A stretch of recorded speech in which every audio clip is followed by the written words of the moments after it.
Tamil Nadu CM కావాలని కలలుగన్న శశికళకు వరుసగా ఎదురు దెబ్బలు తగులుతున్నాయి. ఓవైపు పన్నీర్ సెల్వం శశికళపై ఎదురు తిరిగారు. తనతో బలవంతంగా రాజీనామా చేయించారని ఆరోపించారు.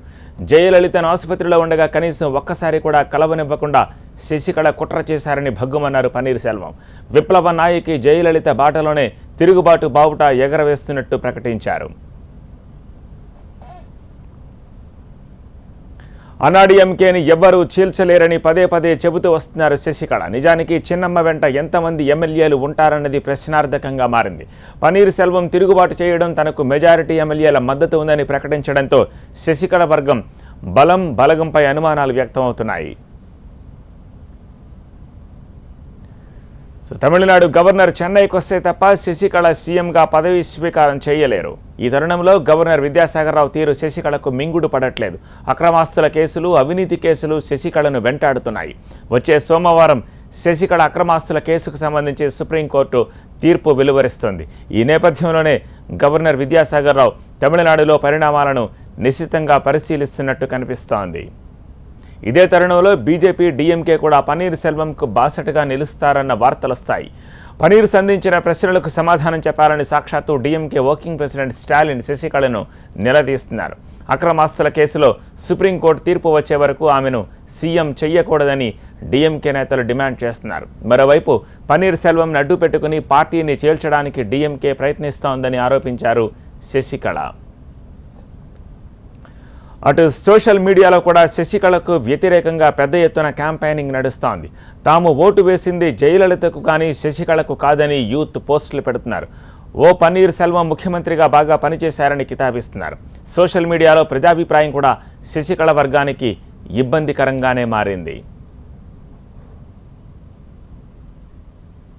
శశికళకు వరుసగా ఎదురు దెబ్బలు తగులుతున్నాయి. పన్నీర్ సెల్వం తిరుగుబాటుతో కంగుతిన్న శశికళకు కేంద్ర ఎన్నికల సంఘం మరో షాక్ ఇచ్చింది. తాత్కాలికంగా అన్నాడీఎంకే పదవిని శశికళ ఎలా చేపడతారని ప్రశ్నించింది.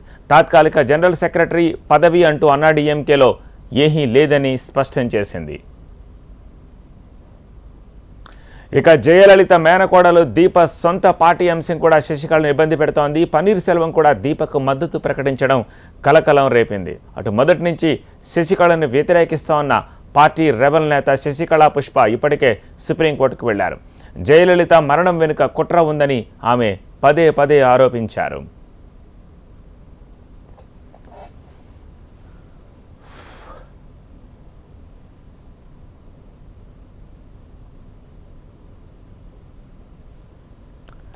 తమిళనాడు సీఎం కావాలని కలలుగన్న శశికళకు వరుసగా ఎదురు దెబ్బలు తగులుతున్నాయి. ఓవైపు పన్నీర్ సెల్వం శశికళపై ఎదురు తిరిగారు. తనతో బలవంతంగా రాజీనామా చేయించారని ఆరోపించారు. జయలలితను ఆసుపత్రిలో ఉండగా కనీసం ఒక్కసారి కూడా కలవనివ్వకుండా శశికళ కుట్ర చేశారని భగ్గుమన్నారు పన్నీర్ సెల్వం. విప్లవ నాయకి జయలలిత బాటలోనే తిరుగుబాటు బావుట ఎగురవేస్తున్నట్టు ప్రకటించారు. అన్నాడీఎంకేని ఎవరూ చీల్చలేరని పదే పదే చెబుతూ వస్తున్నారు శశికళ. నిజానికి చిన్నమ్మ వెంట ఎంతమంది ఎమ్మెల్యేలు ఉన్నారనేది కూడా ప్రశ్నార్థకంగా మారింది. పన్నీర్ సెల్వం తిరుగుబాటు చేయడం, తనకు మెజారిటీ ఎమ్మెల్యేల మద్దతు ఉందని ప్రకటించడంతో శశికళ వర్గం బలగంపై అనుమానాలు వ్యక్తమవుతున్నాయి.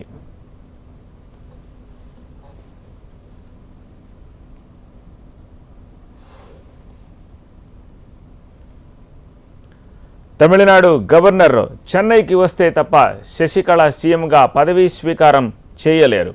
ఈ తరుణంలో గవర్నర్ విద్యాసాగర్ రావు తీరు శశికళకు మింగుడు పడట్లేదు. అక్రమాస్తుల కేసులు, అవినీతి కేసుల భాగోతం శశికళను వెంటాడుతున్నాయి. వచ్చే సోమవారం శశికళ అక్రమాస్తుల కేసుకు సంబంధించి సుప్రీంకోర్టు తీర్పు వెలువరించనుంది. ఈ నేపథ్యంలోనే గవర్నర్ విద్యాసాగర్ రావు తమిళనాడులో పరిణామాలను నిశితంగా పరిశీలిస్తున్నట్టు తెలుస్తోంది.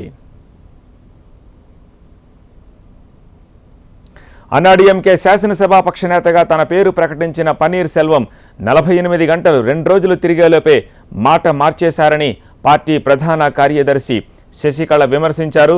పన్నీర్ సెల్వం వెనక ఎవరో ఉండి నడిపిస్తున్నారని, ఇది ప్రజలు గమనించాలని ఆమె సూచించారు. అన్నాడీఎంకే పార్టీ కార్యాలయంలో ఎమ్మెల్యేలతో ఆమె కొద్దిసేపటి క్రితం భేటీ అయ్యారు. అన్నాడీఎంకేను ఏ శక్తి విడదీయలేదని, పార్టీ పునాదులను ఎవరూ కదిలించలేరని శశికళ వ్యాఖ్యానించారు. జయలలిత బాటలోనే నడుద్దామని, ఆమె పిలుపునిచ్చారు.